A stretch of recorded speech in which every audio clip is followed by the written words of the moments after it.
Otro tipo de clasificación, según sus obligaciones. Hay obligaciones unilaterales y bilaterales. ¿Qué es una obligación unilateral? Única. Solo una de las partes asume la obligación. El ejemplo claro de este tipo de contratos es la donación. ¿Cómo la donación?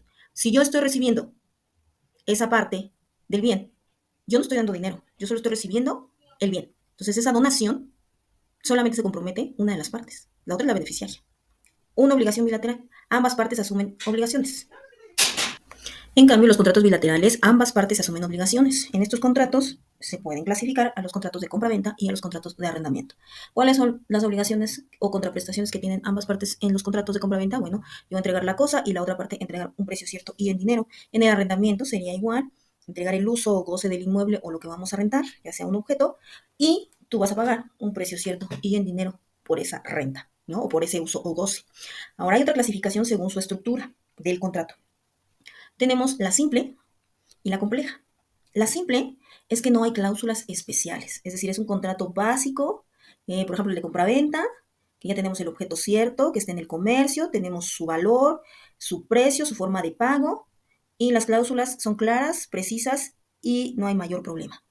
Pero ¿qué pasa con los contratos que tienen una especificación clara, pero que también se trata sobre cosas muy, muy especiales o complejas? O que regulan aspectos muy, muy específicos. Ejemplo, el contrato de construcción de obra. Ahí tenemos que saber muy bien de ingeniería o de arquitectura.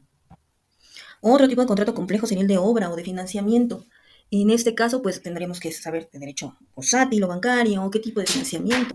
Según sus obligaciones, se dividen en unilaterales y bilaterales. Unilaterales, cuando solo una de las partes asume la obligación. Esto es, en una donación. Por ejemplo, en la donación solo una de las partes otorga un bien para beneficio de la otra sin que la otra tenga que dar absolutamente nada. Una obligación bilateral es en las que ambas partes asumen obligaciones y en este caso un ejemplo claro es una compra-venta o un contrato de arrendamiento. Según su estructura, se dividen en simples y complejas.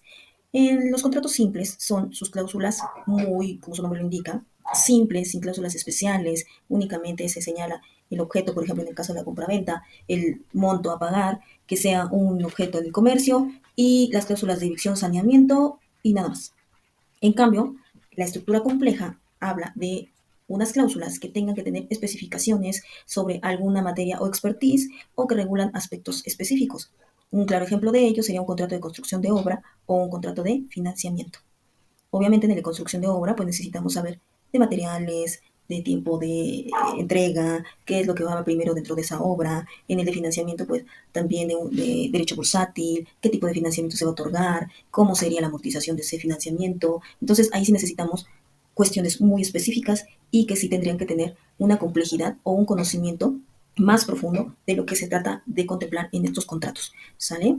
Entonces, esas son sus características. Por lo que corresponde a una clasificación de valor de los contratos. Los contratos están intercambiando bienes o servicios de valor equivalente o no. ¿Qué es esto? Bueno, pues en cuanto al valor, se pueden señalar que hay gratuitos y onerosos. ¿Cómo sería un contrato gratuito? Pues que no existe compensación económica. Un ejemplo de esto sería un comodato o una cesión de derechos a título gratuito. Yo te voy a dar un derecho que tengo un derecho real sobre un bien inmueble y tú no vas a pagar absolutamente nada. ¿Vale? Hablamos de un contrato oneroso cuando ambas partes reciben una compensación económica o beneficio. Dentro de los contratos onerosos tenemos una subclasificación que puede ser conmutativa o aleatoria. ¿Qué es conmutativa?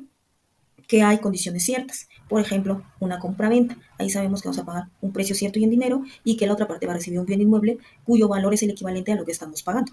En el aleatorio depende de un acontecimiento incierto, como lo vimos en la lámina antepasada.